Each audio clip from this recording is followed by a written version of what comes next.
ഈ love marriage നടത്തിയ ഫാമിലിക്കിടയിൽ അല്ലെങ്കിൽ ദമ്പതികൾക്കിടയിൽ സംശയരോഗം വ്യാപകമായിരിക്കും. എന്തൊക്കെയോ പ്രതിസന്ധി ഉണ്ടായിട്ട് എന്നെ ഇറങ്ങി പോന്നോളാം ഇവൾ.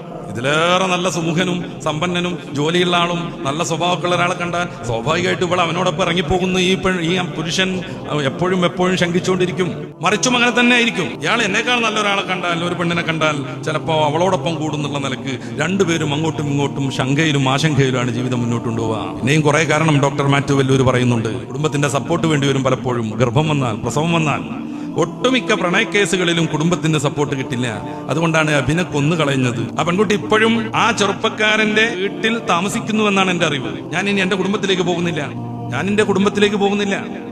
പ്രണയിച്ച് ഒന്നിച്ച് ജീവിക്കാൻ തീരുമാനിച്ച അവരെ പലപ്പോഴായിട്ട് കുടുംബം മാറ്റാനുള്ള ശ്രമം നടത്തുന്നു. അതൊന്നും വിജയിക്കാതെ വന്നപ്പോ ഇവളുടെ കാമുകനെ കൊന്നുകളയുന്നു. കേരളത്തിൽ പ്രമാദമായൊരു കൊലപാതക കേസാണ് ഇത്. സ്വന്തം കുടുംബം